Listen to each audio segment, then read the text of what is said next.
Hey mga WhoBuddies! Welcome sa WhoBud Conversation, where we discuss and share our personal experiences in life. So why not come and join us today? Hello mga WhoBuddies! Welcome to another conversation. Good morning, good afternoon, good evening kung saan kayo mga nakikinig. And our topic today is about situation na nangyayari sa mundo. Pero bago lahat, magpapaalala muna kami. Justin here. Hi! Tyrus. Anna. So yeah, we just gonna share our sa totoo lang medyo sensitive yung topic, so parang halos hindi din namin alam kung ano yung sasabihin namin. So parang i-express lang namin yung opinion namin, at the same time yung i-share din namin yung mga experience namin at yung mga na-observe namin. This is parang on the spot to, no? So on the spot kasi with the what's car. Walang nakalista siya sa topic natin pero hindi structured like before, like our previous topics. That's right. Gusto lang namin na i-speak out kung ano yung nararamdaman namin as an individual. Gusto namin i-share sa isa't isa at i-share din sa inyo ng mga nakikinig. So, sinong gustong mauna? Hana, may pointers ka ba dyan? Pointers? Wala akong pointers eh. Pero yung parang tanong natin is, how do you guys feel dun sa current situation na nangyayari? So, as of now, meron nagkakaroon ng movement. Actually, yung movement na to is been going on for the past 4 years, I think. Tapos, siya yung Black Lives Matter movement, which is talagang kumalat na sa buong mundo. Tapos, nagsimula kasi siya, I believe na nagsimula siya sa unfair or injustice na ginawa ng isang police na napatay niya yung isang bata, which is, I think he's 17? I forgot. Si Trayvon. Yeah, Trayvon Martin. Yeah, I'm not sure how old he is, pero he's still underage. Like 18 or something like that. Yeah. He was killed because he was wearing a hoodie. Yeah, that was I think 4 years ago. Tapos pinatay siya unjustly by a police officer, I believe. Tapos a lot of other kasi nagte-trending yung Black Lives Matter every time na parang merong nakukuha na parang black man na namatay or black woman na namatay dahil sa isang police na nangyayari sa Amerika. So, every time nagte-trend siya, like si Trayvon, tapos may Michael, si Eric, tapos parang dumadami na siya over the years. Tapos, yeah. It's getting stronger and stronger every time. The more occurrences it happens, the more people back up the movement. But like the racism and stuff like has been going on for like how many years in slavery? Yeah, so exactly.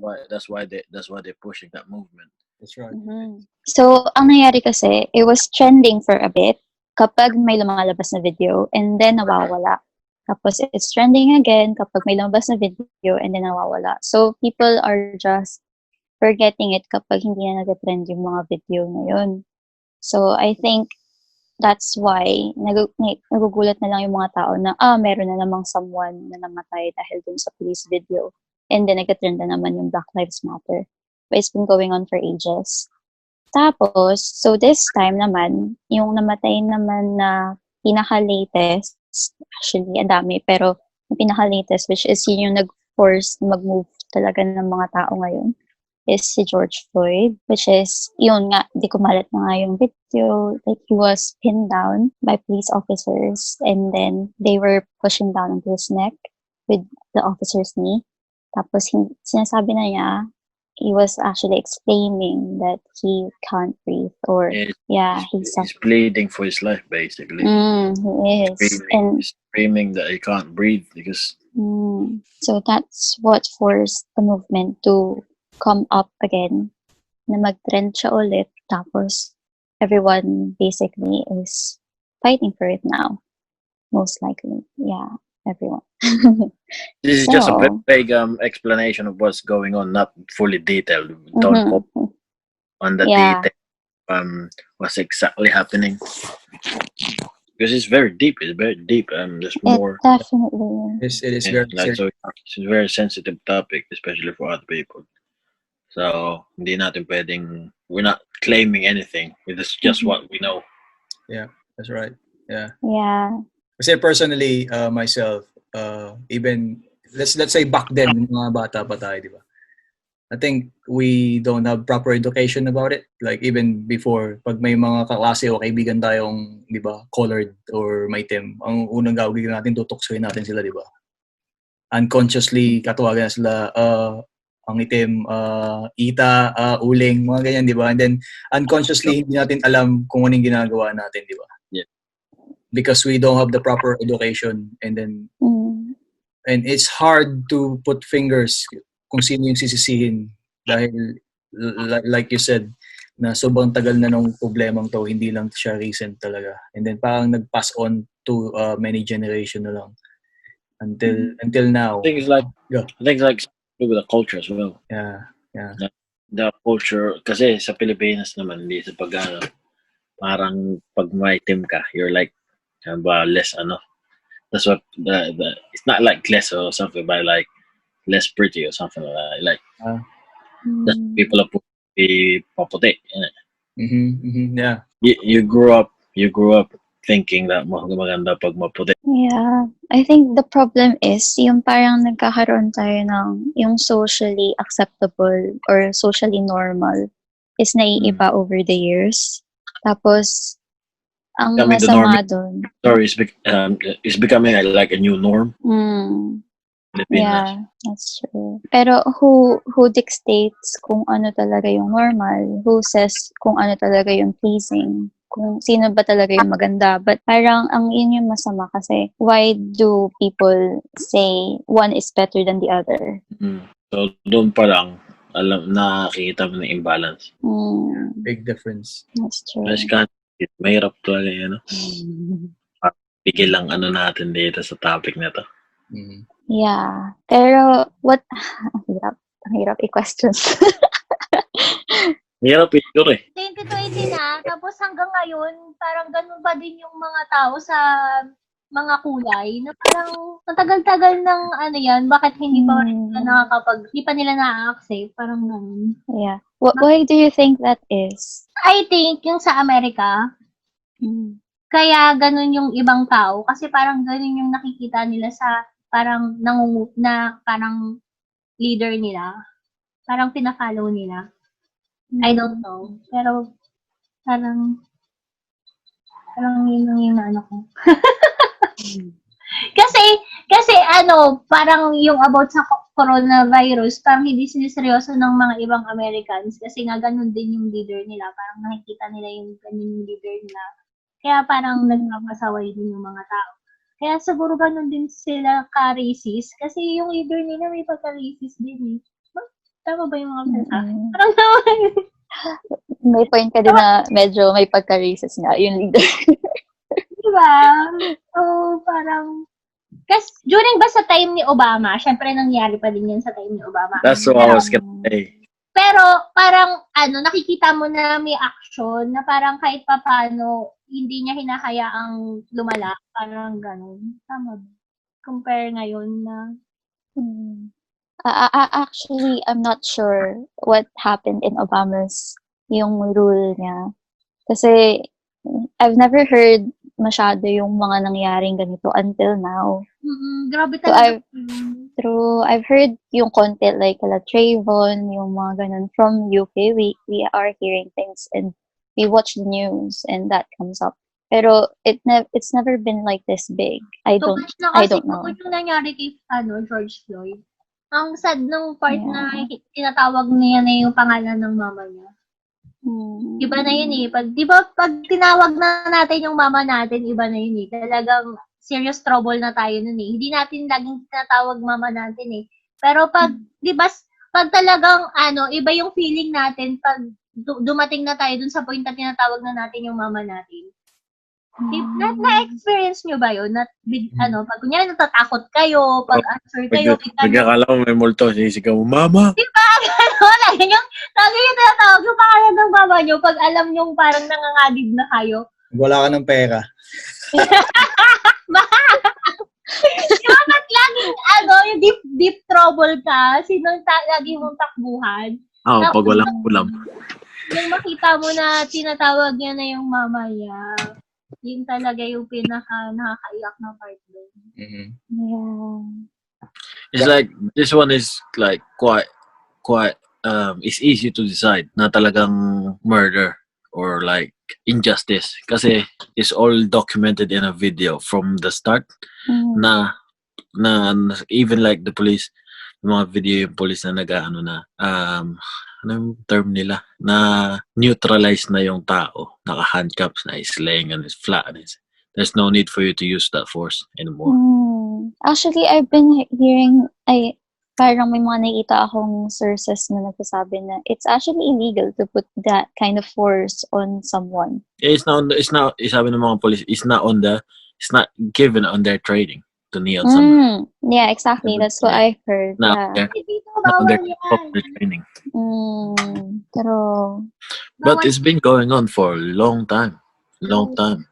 It dies down, but like celebrities, rappers and stuff, they back up for a bit, and then afterwards what happens, and then nothing, and then after a little while something like this pops up again, and then the movement has never been consistent. Pero like, 'di ba, dahil kaya lang nagkaroon ng traction, kaya lang nagkaroon ng mga tao na mag-move dito sa movement na to is because na-videohan siya. Paano na lang yung mga ibang hindi na-videohan? Exactly. Oo. 'Di ba?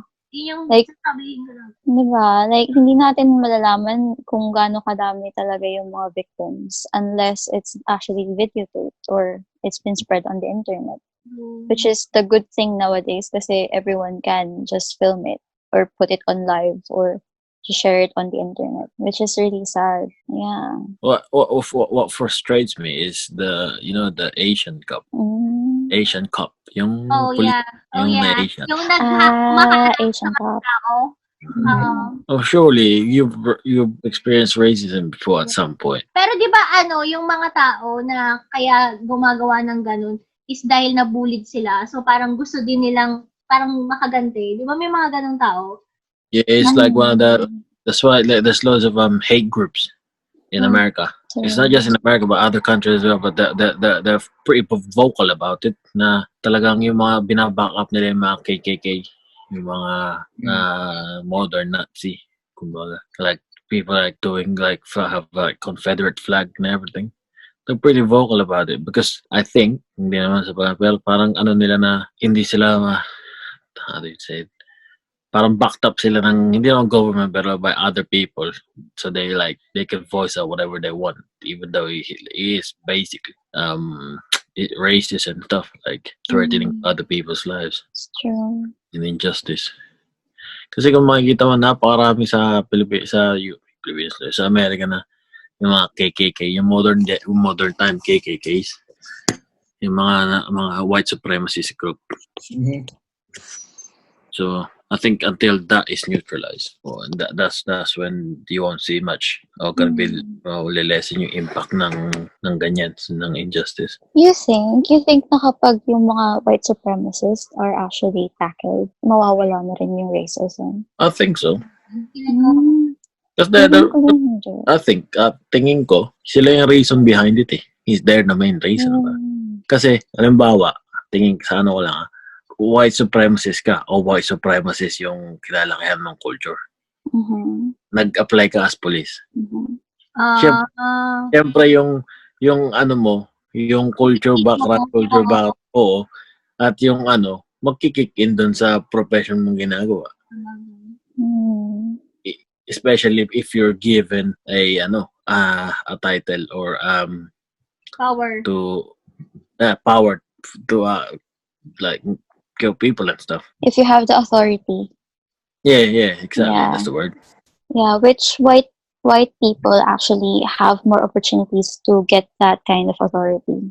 Kasi nga, mas andun sila they're more educated or they have more opportunities to be educated. Tapos parang mas marami silang opportunities to get into that class or that level. Kasi if you compare it to Black Americans or Black people even, na sa school pa lang nila, or even sa environment pa lang na tinitirahan nila, they can't afford to live in those good areas, or they're actually shunned to be living in those areas. There've been, parang may mga tao na, ay, hindi kayo pwede dito. It's in the banks, it's in the environment, parang hindi sila pwede, or even in business areas, they won't be allowed to be given a loan even. Or siguro mortgage, hindi din sila pwede. Yung mga kung may ganun man sa US, I'm not sure.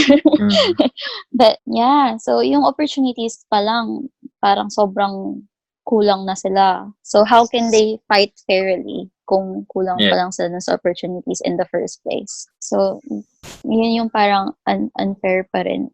Parang kahit peaceful na in our eyes, parang meron pa rin underground na unfair pa rin na nangyayari. Yun nga yung sinasabi na, di ba, white privileges. Yeah, the white privileges, exactly. Like, some people don't see it, but it's clear, yeah. Clearly. Yes. Feeling ko maski dito may ganun din, may white privilege. Meron dito. Oh, everywhere. Worldwide. Everywhere. Parang ang nakakainis lang, sorry. Kasi parang nagkataon lang naman na pinanganak sila na gano'n yung kulay nila. Parang we're all humans. Para sa tayong tao. Para sa may mata, may ilong. And that's what other people don't get. I don't get it. Oo.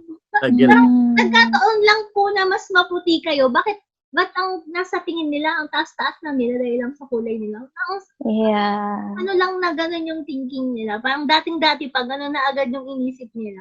I think it's like culture plays a massive part of it. Kasi yung mga taong lumalaki sa na normal yung kahalabilo mo, yung mga may kulay. Halimbawa, puti ka, tapos lumaki kang pinapayagan ka ng magulang mo na maglaro kasama mga taong may kulay.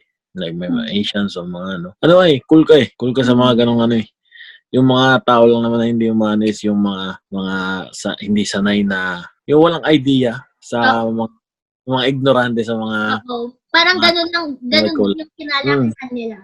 Na yung yung nasa isip nila is mababayan sa'yo pag may kulay. True. Kaya like yung culture and how people like kids grow up, it plays True. Tapos pasa-pasa na yun. Parang napasa nila yung sa anak nila, then yung anak nila mapapasa sa anak nila. Wala nang tigil. Kaya yung feeling ko talaga hindi mawawala yan. Sad to say. Ilang saling lang. Pero I think there is more white that are accepting and more more neutral, like this generation, right? It's just because yung generation, yung above, yung kaya marami tayong nakikitang ganito is because yung above, yung previous generation sa atin, yun yung mga yun yung mga master race, pero yung mga sila yung mga founder ng mga tawag dito slavery. Kapag yung mga tao ngayon, yung katulad ng mga ganyan na, na yan parang apo or anak ng mga generation na punot dulo ng slavery and racism back then. So lalabas pa rin yan. That's true. Pero baka mga ilang saling lahi pa, mga konti na yan. I think it needs to be parang kailangan maging normal yung conversation na topic na to. Kasi dito sa UK, hindi nila tinuturo yung history ng mga parang blacks, di ba? It's never been taught sa history at all. Tapos parang... I think it's not only in the UK. I think kahit saan. It's everywhere. Yeah. So, katulad nga sinabi ko kanina, like, yung mga back in the days ng mga bata pa tayo, we're not educated. That's why we unconsciously think that looking down over people is okay, but it's not. I mean until now, personally, di ba? Parang hindi pa rin enough yung knowledge ko to understand yung situation nila. I mean, imagine you as a young colored person growing up in that environment. Ang hirap imagine na parang doon ka nakatira pero hindi ka komportable sa paligid mo, di ba? That you need to wear proper clothes. You need to look at your back all the time. You need to there's a lot of limitation kahit doon ka nakatira. I mean even us, even Asian people. People look down on us, like many times, especially here, like madami. Lalo na yung pandemic, di ba? na yung virus galing sa China, and then white people assume that all Asians is like the source of it, and then they put down and they spit down on them, and it's just the wrong education. Wala tayong proper education regarding this. It's hard. May share lang akong sa nanay ko. Nung nag-aano na yung yung virus, like talagang lumalaganap na. Kasi sa care home, di ba? Minsan order sila ng Chinese takeaway. Yeah. Para sa, Friday night dinner ng mga kliyente, ng mga residente. Sabi daw nung isang katrabaho nila na, "Oy, wag kayong umorder doon. Potato she's white. Wag kayong umorder doon kasi baka may virus. Wag daw umorder ng Chinese kasi baka may virus." Which is doon pa lang sa thinking na yun, mawala mo lang, napaka-ignorante ng taon to.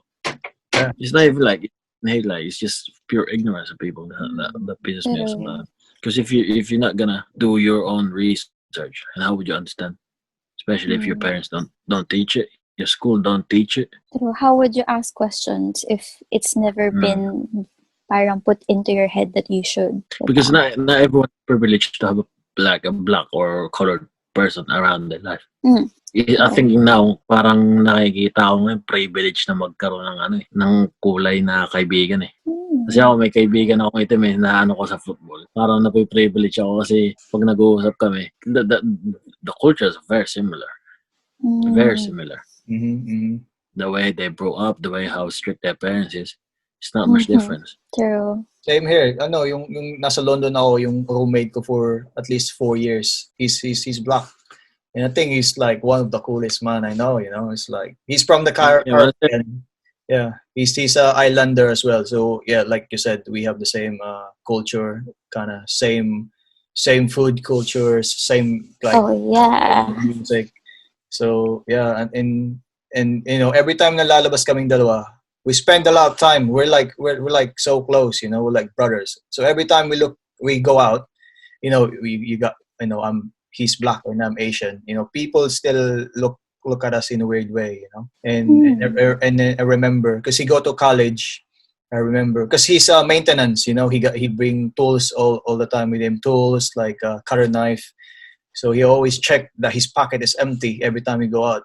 Kasi nga, it's if you're black, everything can be used against you. Yeah, that's right. So everything that is people might think is a weapon. Even though it's not, it's you're in a bad position if you're a black person. Pag na-timingan ka na sa isang lugar na talagang wala kang takas. So, yun yung parang lagi ko nakikita pag umaalis siya. Lagi niyan chinecheck yung sasakyan, make sure na walang kahit screwdriver, walang ganyan, walang pocket knife, walang Swiss knife. Alam yung Swiss knife yung for multi-tool. Which is legal. Yeah. That's right, because it's a small knife. Yeah.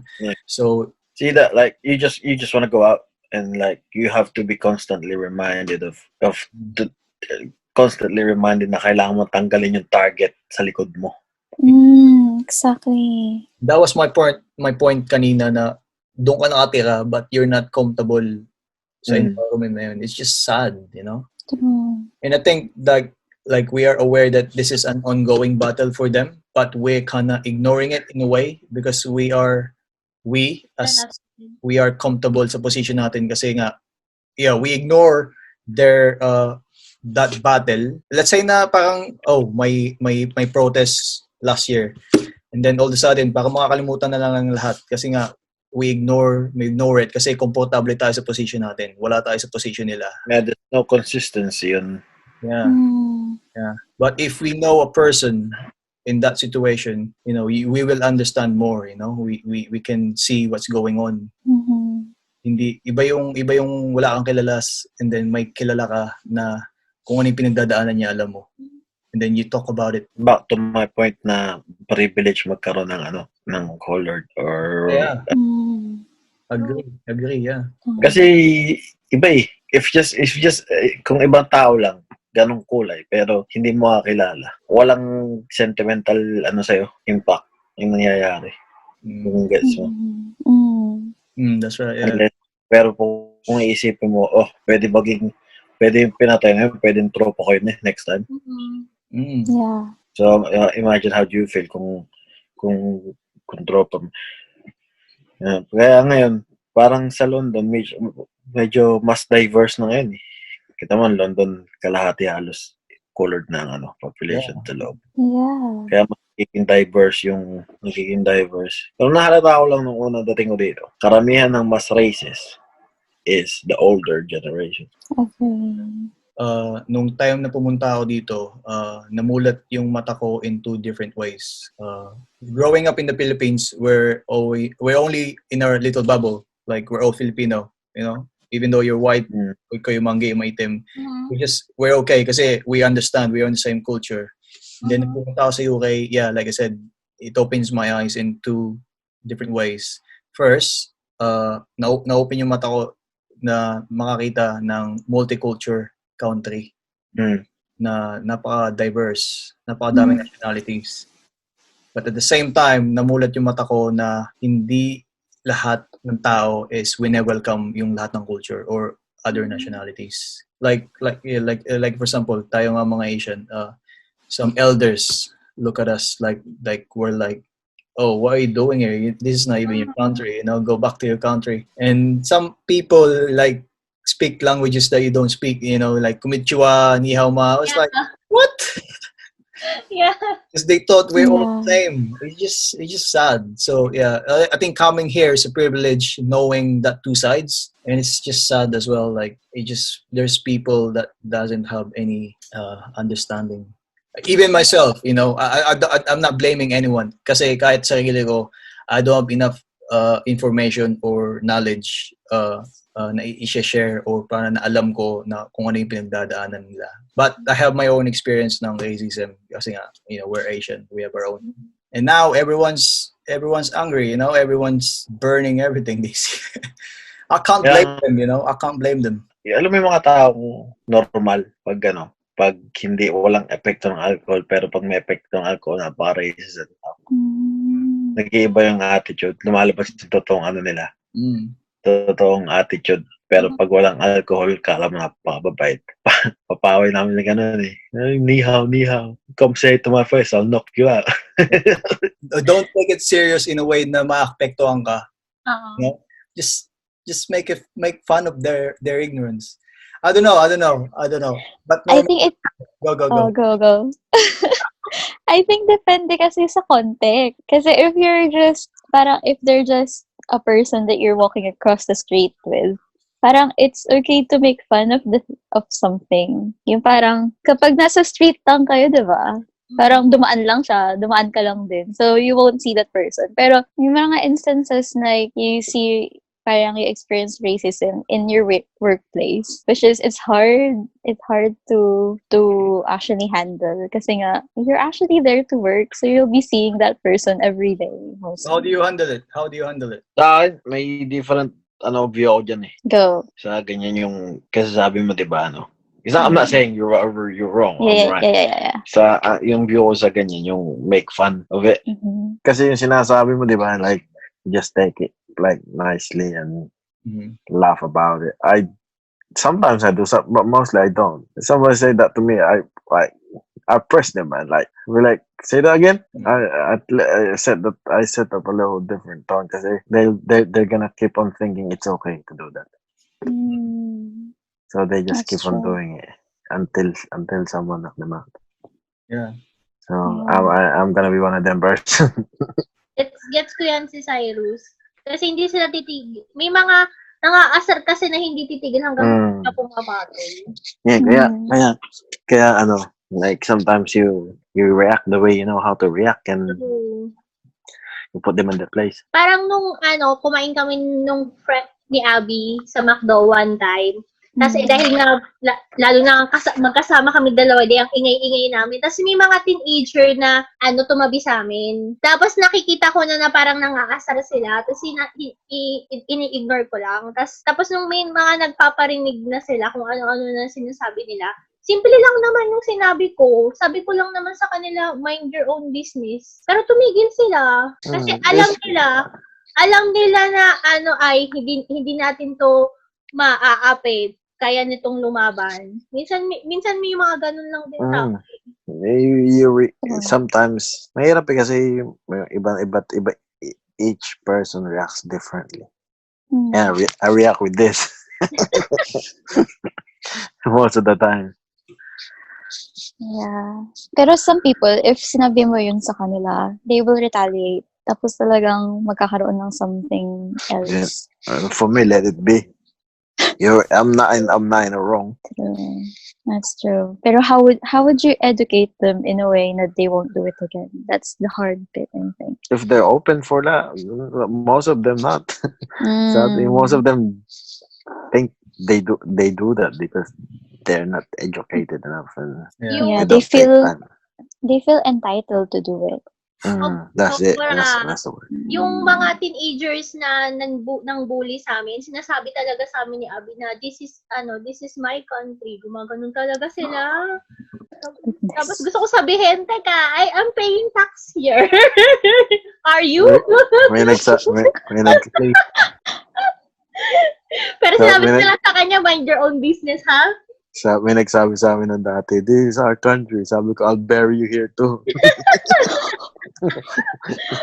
My goodness. I think yung mga ganong tao, parang they're being friendly, but they kala nila naging friendly sila, pero hindi nila alam na nakaka-offend na pala sila. Or talagang nang-aasar lang talaga sila. I don't think that's friendly. Nang-aasar talaga sila. Yeah. I think, they're being ignorant. And then they just wanted to say something. Alam niyo, yung mga bullies na they just wanted to say something. Just because they want to. Pero like, yung sabi ko nga, pag sa workplace mo na, mahirap na siyang i-handle as well as make fun of things. Kasi you just can't. You can't make fun of it kapag nasa workplace ka. And you have to... How do you handle it? How do you handle it sa workplace? It depends. Kasi kung patient mo siya, you just have to take it. I think you just have Go to... along. Huh? Go along, ganon. Yeah. Mahirap silang pagsabihan kasi how would you? And mahirap silang i-correct kasi it will turn into something else kapag kinorek mo sila. But if it's your coworker, there's actually different kind of levels that you can go. You can report them. Pero pag patient, how? You just have to report it somewhere. Tapos, if they don't change, they'll be gone soon anyways. Like, they'll be going home soon anyways. So, or if you're in a care home, that's gonna be a bit difficult. But, especially kapag yung mga older ones na. You don't need to involve this in the cut. How about you, Shai? How do you handle with it? Ako, yung mga sa labas, ini-ignore ko lang eh. Same. I think depends sa mood ko. Kung pag kunyari okay yung mood ko, nakikipag-asaran din ako. Pero pag wala ko sa mood, hinahayaan ko lang sila. Ini-ignore ko lang. Same. Yeah, Pero it's hard. Ako din, mostly nag-i-ignore lang din ako. Kasi parang may concept ako na parang ignorant na nga yung tao pag pinatulang ko pa. So, parehas na kami ignorante. Yeah. So, pero there's parang may important part yung speak up na kailangan mo ding mag-step up. Pero I think depende sa situation yun. I think kung sa state lang siya, I think it's better to ignore that guy or that person. Because it's not worth it. You're just gonna waste your time, your energy. That's true. Pero pag alam mong sobra na yung ginagawa sa'yo, parang yun yung time na lumaban ka na. Yeah.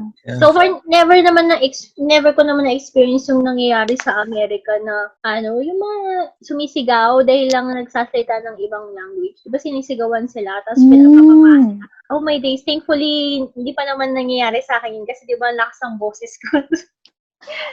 Nangyari sa amin yan. Sa bus sa Bournemouth. Anong ginawa nyo? So, eto na nga. Ang nangyari kasi, the situation was, nasa bus kami. I think 3 kami nun, si Mila Rose, ako tsaka si Cheryl. And tapos, syempre, kapag kami yung 3 magkakasama, we're just laughing, goofing around, tapos joke-joke. Yung nagkataon, yung bus na yun, it's full of people. Siksikan talaga. So, we're sitting at the back. Pero magkahiwalay, like, ako nandito, tapos 2 sila. Ako yung nasa pinakalikod na likod, I think, or somewhere basta yung context, ang sobrang crowded. Tapos parang yung iba, walang mga upuan. So, nakatayo yung iba. So, we're just laughing, joking around. Siyempre, we're speaking in Tagalog. Tapos parang, ang saya namin, ha, ha, ha, ha. Tapos, suddenly, nung malapit na kami sa Bournemouth area, suddenly, itong may lalaki sa may pinakalikod ng bus talaga siya nakaupo. Tapos parang, just suddenly went, la la la la la, la la la la la. Ganun lang siya. Tapos, he's being loud. Tapos parang, sabi namin, bakit? Ang problema mo? Tapos parang in-ignore namin siya nung una. Tapos parang bumubulong-bulong na siya nung pangalawa. Sabi niya, ay naku, parang ito lang in English Sabi niya, why can't they just speak in English? Ganun siya. Tapos parang, why speaking in language that we don't understand? We can't understand. Parang gumaganon siya. Tapos parang, sabi ko, parang, kausap ko ba to? Kausap ba namin to? Talagang ganun yung reaction naming tatlo. Tapos parang, we're still conversing, pero parang mas quieter na. Kasi syempre, parang sabi namin, bakit mo kami pinapakilaman? Parang ganun. Parang we're just having fun. Tapos maya-maya, tsaka siya biglang parang, kasi bababa na siya. So, dito mahimik na rin kami ng konti, pero nag-uusap pa rin kami. So, nung pababa na siya, bigla siyang sumabi na, hay nako, mga tao talaga, parang nakikipag-usap na hindi naman naiintindihan ng mga tao. Gumagano'n siya, tapos naglabas siya. Tapos nung parang nag-move na yung bus, talagang tinignan ko siya, tapos sabi ko, talagang ginanon ko siya. Kasi nasa labas na siya, so parang, parang talagang ginanon ko siya. Tapos parang tinatawanan namin siya sa bus, kasi nasa labas na siya. Hindi naman siya makikita. Tapos parang sobrang annoyed yung mukha niya. Tapos yun. So parang hindi maganda yung feeling. Pero like the rest of the people inside, which are yung talagang siksikan na nga, parang nairita rin sila. Na parang, bakit sumisigaw yung kuya na yan? Parang ganun, ba't sumisigaw yung tao na yan? Tapos parang nainis sila kasi sumisigaw yung tao pero hindi sila na ano sa amin. So parang sabi namin, at least wala man lang nag-voice out na parang, tama nga, bakit kayo nagsasalita ng language nyo, ganun. At least sila parang lang din sila. Chill lang din sila. Pero yung kuya talaga na yun, siya lang talaga yung Nagreklamo. Nagreklamo. Tsaka iniisip nila na porket ibang lahi ka, ang iniisip nila na parang they won't do anything. You won't retaliate. They won't do anything about it. Or parang dayuhan ka lang dito na parang hindi nila He has no right. Ganun. True, hindi nila iniisip na we're citizen here na din naman. Never nilang iniisip yan. Ang iniisip nila hanggang ngayon. You're different. Oo. Na parang... Sabihin, sampal ko sa yung British passport ko eh. Sampal ko sa'yo eh. Ilang beses ko na i-experience yan, grabe. Tapos pag sinabi ko sa kanila na na may British na ako, nagugulot sila. May time may nagsabi pa sa akin na gusto mo pakasalan mo na lang ako para magkaroon ka ng British passport. Siya parang sinabi niya sa akin. Excuse me? How did you take that? Diba? Sampalin mo ng British passport? True. I don't need that. Yun lang naman. Ano sinabi mo? Nung time na yun, hindi pa masyadong nagsisink in sa akin na very offensive pala yung sinasabi niya. So, ang sinabi ko lang sa kanya na I don't need it because I have British na. Tapos nagulat siya. Sabi ko, sabi niya sa akin, you sure? You have citizen here? Kaya talagang make sure niya talaga sa akin. Tapos nakaka-confuse talaga. Ano ito niya? Ayan. There's a lot going on, We're only even halfway through 2020. It's dami na agad nangyayari. Parang walang katapusan na. Parang non-stop. Yeah. Yung education talaga yung kailangan talagang I think yun talaga yung way to actually end things.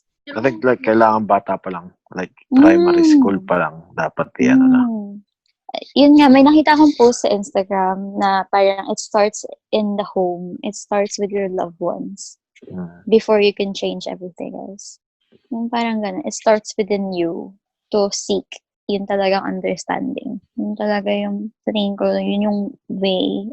Which is, I think this whole movement actually parang siya yung bridge to educate people. Kasi ngayon, dahil nga social media is on at large, parang siya na yung nagiging way to reach other people na kagaya natin, like ako, hindi naman ako masyadong nanonood ng news lagi or talagang involved sa lahat ng mga nangyayari sa buong mundo. Pero once something gets trending on the internet, of course you will notice kasi you're on the internet or you're on social media.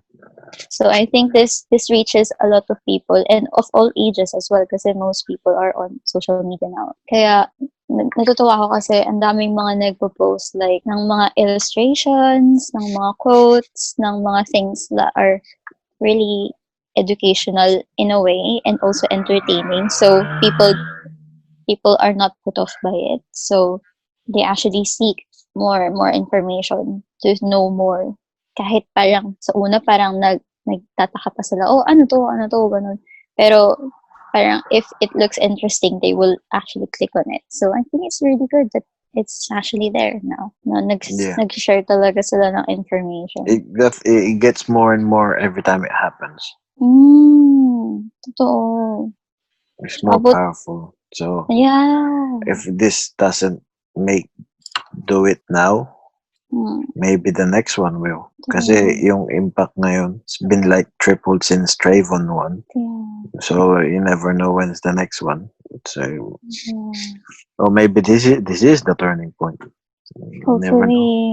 Hopefully this is it. Yeah. Sana makita like yung mga nagre-riots and yung mga protests. Parang hopefully they will see not only the violent side of it, which are the rioting or the looting and the burning of things. Pero kasi those are actually parang ano lang siya, nire-reflect lang niya yung emotions ng mga tao, which is I admit na it's not right to do that, especially in those towns na hindi naman sila yun, parang nadamay lang yung mga towns na yun. And of course, we don't know a lot about it, pero parang this is like a signal.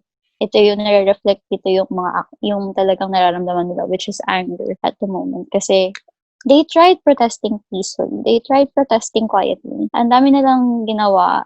They tried fighting kahit hindi naman siya masyadong open out in public. They tried a lot of things. Even not all things na talagang na-educate na tayo about or we see in social media. Pero I'm pretty sure they tried everything. Kaya ito na lang yung what's left to do. Which is to riot, is to loot or something. Which is not right, pero we can't really blame them. We can't blame them na yun na lang yung parang thing na. Kasi di ba yung media, yun lang yung parang talagang tina-target. Tama. So parang yung social media ngayon, pinapakita nila na may mga peaceful pala na ways that they are doing, pero hindi yun pinapakita in the media sa TV, which is unfair kasi hindi nakikita ng lahat ng tao yung other side of things. And if you're just gonna rely on media, then yeah, it's very controlled, diba, kapag sa media.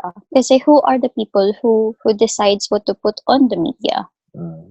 It may be people who are with the same mentality. True. With the same mentality of the problem. True. Wait lang. Tahimik mo, boss, ha? Seryoso. I don't know. Parang I feel... Inisip ko kanina. Sorry. Inisip ko kanina, tagilid tayo pag i-release natin ito. Parang... No, I think it's good in a way to talk about it, especially with friends. Kasi kailangan nating i-express kung anong natin, kung anong feeling natin about it. Kasi past few days, parang nasasaktan din ako. To be honest, parang nakikita lahat ng mga nangyayari. Then to letting it go with your group of friends talking about it is kind of like a release. So I think it's a good thing na pwede natin pag-usapan yung topic na to. Like pero kahit na sabi mo sensitive siya. Yeah. I suppose it's better to talk about it. Yeah. That we don't have much idea about it, rather than just keeping silent. Yeah. Which is what they've been doing for the past how many years. Yeah. So it is good that we don't. So saying nothing is worse, you know? Yeah. Worse. And we're just sharing our opinions here. Yeah, our opinions and experiences. You know what pisses me off? Like, yung mga sa Pilipinas na may nakikita ko, bakit daw Black Lives Matter? Hindi naman daw, bakit daw apektado yung Pilipinas hindi naman daw itim o ano. Sabi ko, Tim, ang inaano ko, hindi kasi pinaprioritize yung history ng Pilipino na galing talaga na Aita eh. Di ba? And if you look at it, like one shade lighter. And then the Spaniards came in, and then the crossbreeding Exactly. started. Yeah. True. Exactly, kung hindi dumating ang Spanish, ganun yung We'll still be the same. We'll still have the same colors then. So I don't understand why they're saying. Ang dami kasing sumakop sa Pilipinas, kaya talagang nakaluan na tayo ng kulay. Pero kung ang totoo, yun talaga yung itsura natin. Exactly. Ano na tayo? Na off-breed. Diba? Off-breed na tayo. Hybrid na. Tsaka kasi yung mga nasa sa Pilipinas, hindi pa sila nakakaranas ng racism. Kasi sila rin yung nasa Pilipinas. True! Tsaka hindi pa sila nakakalabas na parang hindi pa nila yung nakikita yung buong nangyayari. Hindi pa sila nakakaranas. True. Kaya nga sabi ni Justin, dahil nga nandito tayo kahit pa paano, nabuksan yung pag-iisip natin sa mga ganong bagay. Nakita natin. Kaya yung iba, walang privilege na mapunta sa ibang bansa. Tapos ma-experience yung ganito. Kaya nagiging single-minded sila ng ganito. Sobra. Tapos, dagdagan pa ng media, yung mga sinasabi ng media na mali-mali, na pag maputi ka, kailangan magpaputi ka, yung mga ganun. Diba kasi nag-invento ng gluta at kojic? Yung mga whitening na yun. True. Pero hindi naman natin masisi yung mga, yun, kasi business lang naman sila. Ang media yung masama. Bullshit yun. It doesn't work. Doesn't work. Doesn't work. Kojic pa eh. Gluta. Pero ang daming nasayang pera dahil dun. Kaya pag inahalo ako ng gano'n, wag, not me, mate. Power na yan. Pero this few weeks have been like really serious and like punta ka sa Instagram mo. Seryoso ng sa Facebook, seryoso. Sa labas, seryoso. Kasi bawal magano. Kaya kailangan din natin itong release na mapag-usapan yung And this is on top of the pandemic, you know? Exactly. Kaya kahit sa magano, it's like a serious situation like pag before all this, like social media na escape mo, kasi sa labas you can't go out. It's a serious thing out there with the virus, pandemic. And then now, seryoso din yung nasa media.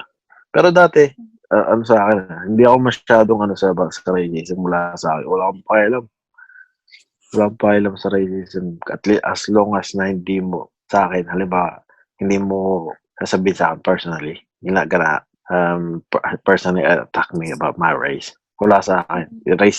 What your views about other people and other race, you can speak out, but I wouldn't care. Pero nung simula nagkaroon ako ng itim na kaibigan, mas maybe you need to speak out for other people. Yeah, you understand more. Kaya nga parang mahirap magsalita. Mahirap lang sabihin na hindi mo na-experience, tapos iba yung na-experience mo at sasabihin mo. Magkaiba, di ba? So like mahirap. Yeah. Mahirap yung mahirap yung hindi mo na-experience. Iba yung hindi mo na-experience sa wala kang pakialam. Does it make sense? Yeah. Kasi pwede kasing wala kang pakialam even though nangyayari na sa'yo o sa mga mo, tino-tolerate mo lang, which is worse than it not happening to you. Yeah, like yung sinabi ko kasi we ignore it kasi komportable tayo sa position natin. Kaya parang wala tayong pakialam. But if you're kung mayroon kang kakilala or friend or family o na in that situation, you cannot, parang pin-place mo yung sa sarili mo, yung sa position nila, and then you understand. Kasi pag wala kang pakialam, parang at ini-ignore mo na lang. Parang nagiging part ka na rin ng problema eh. Yeah. Of not spreading awareness. Yeah. Halimbawa, may virus yung isang tao. Alam mo nang may virus yung tao. Alam mong gumagala yung taong may virus. Hindi mo sinasabihan yung taong may virus na huwag kang gumala, mag-isolate ka lang. You're letting other people get infected by that person with the virus. Yan Yeah. I think that's our mentality as well. As long na hindi tayo naapektuhan, okay na hindi tayo sausaw, di ba? In it. Yeah. That's sad. I think I'm like that as well. I admit, pag hindi ako naapektuhan, like, problema niya yan, hindi na ako sasali, bahala na. If it's not said in front of your So face, bad. keep walking straight. Yeah. Ain't good. I think most people are, di ba? I agree. I think parang human nature lang yun. Kasi we're not threatened unless we experience it. Diba ganun yung mga talagang, yung mga tao. Kasi if you're threatened, dun ka nag-a-act. It's like fight or flight, diba? But I think now you just gotta react now. At least mag-spread awareness man lang or mag-educate. Not in a physical or like, but you just have to say something to let them know. Yeah, or at least be okay with conversations like this. Kasi it's also educating other people if you question about it or if you answer questions about it. Yeah, we need to speak up, but at the same time, we need to give the right information. Na dapat, and educate ourselves. Yeah, na dapat tama yung binibigyan nating information. Kasi nga, napakadaming kailangang i-tackle. And then it's hard to explain to people pag yung shallow-minded yung mga tao, di ba? So, kailangan mo na... Kailangan ng self-growth nga din. Yeah. Like, we're not perfect, but it's good that we're working on it. Yeah, exactly. Lalo na dito sa topic na to na yung mga nangyari ngayon sa mundo. Kasi hindi naman tayo Black Americans or we're not even Black. We don't know how they experience things. And yung nakikita lang natin is a portion of what actually is happening. So, yung parang opinions natin, it's mainly based on what we see and what we educate ourselves with. Kaya, if you... Sorry, carry on. Go. If you think about it, portion lang tayo ng affected, supposed to be. But we're like impacted in a major way. Kaya iisipin mo yung talagang mga kakulay nila at kabansa nila na ginaganon. How do you reckon they feel in it? Exactly. And the main problem with the latest issue is yung police brutality nga. Yeah. Like, how would you even, diba, police dapat sila yung nagpo-protect at saka sila yung mag-rescue sa'yo if you're in trouble. They're supposedly the good guys. But then you hear news like this that they are killing unjustly. Who do you call when the police are the one killing you? Ghostbusters. It's just really like call Superman, I suppose. Yeah. But I think in the US as well, I read an article, like, especially in LA, that like yung mga police jobs, kasi nga sobrang wala masyadong nag-apply for policing kasi natatakot nga sila. So, ina-advert nila yon na parang ina-advert nila in a way na parang, it's just a normal job, you know? So, everyone can apply. So everyone without the right knowledge or understanding can apply to that job. And once you have the power and not having the right understanding, that's the wrong combination, di ba? That's what happened. Pag law enforcer ka na, nasa kamay mo na if you decide if you're gonna kill the person or not, di ba? And that's what happened dito sa situation na to. They think they doing it right. Pero kung white person yung nas doon, magiging ganun ba yung situation? I don't think so, right? Exactly. I think yung nagkakaroon na sila ng yung stereotypes nila sa mga Black Americans is applied dun sa pagja-judge nila dun sa huhulihin nila or sa mga reports. Yung parang, kasi nga Black sila. So they feel like, we need to have more policemen around us to back us up. Plus we need some guns or tasers or something. Parang ganun. Kasi alam nila na the stereotype for Black people is parang big, bad, parang threat or dangerous. Ganun. Nakita niyo yung video na may nang-harass sa isang FBI agent na Black? Yeah. That was sick, man! You stupid motherfucker! Napagbintangan siya na someone else. It's being social profile. Yeah. Oh yeah, racial. He's just casual like that, like having fun with friends, right? And he's like that, and then this police, I think dalawa sila, and then they keep harassing him, and then later on they handcuff him, and then took his wallet. Yeah, took his wallet, opened it up, and it's like FBI, Sudanese FBI. And then he called the supervisor, and then the supervisor didn't do anything. They just walk away. Yeah, he took his card and he said, I'm gonna report you, and you. Stupid ass. Sick. That is sick. But it's still, it's not bad. It's bad. I mean, it's bad. It's just really bad. Na block siya, and then napagbintangan na siya na kamukha siya yung isang tao na block din. It's just narrow-minded. Parang wala ka ng pagkakatiwalaan. Where would you go? Parang ganun. Back to Pinas. But we're not talking all the police, you know. Oh, wala pa mga True. So, you know, we know there's good cops out there that, you know, doing their job right. Yeah, but then those cops also, all the cops need to know that not all black people are supposedly a threat and dangerous, especially if they don't have parang wala silang reasons to be actually doing stuff. Wala silang weapons, but they still judgmental sila ng mga tao. Diba? Kaya may mga tao sinasabing yan. Yung sinasabing parang yung mukhang hindi mo pagkakatiwalaan. You're basically being a judgmental person right now. Yeah. Exactly. Nakikinig ba si Noki sa background ko? Oo. Kaya pa Content. ingay. Content. It's not really a talk, like, it is a talk, but like, it's not really a talk about a topic. It's more like informative talk to. Yung sa atin. Like sharing. Sharing, yeah. Hindi siya yung normal nating conversation na. Yeah. It's more like informative talk of what's currently happening. And we're just doing our part. We are not wrong and we are not right. We just doing our part. Try and do our part. Spread awareness. Yeah. It's hard. And that's all you can really do. Exactly. But we're still going to educate ourselves. Still, we don't know a lot of it. So. Kaya kung ngayon nanonood o nakikinig, educate yourself. Pag hindi, pag nakita, Google ping ko kayo. Okay guys, I think it's getting late so we can end it here. So yung mga sinabi namin dito sa conversations namin, we're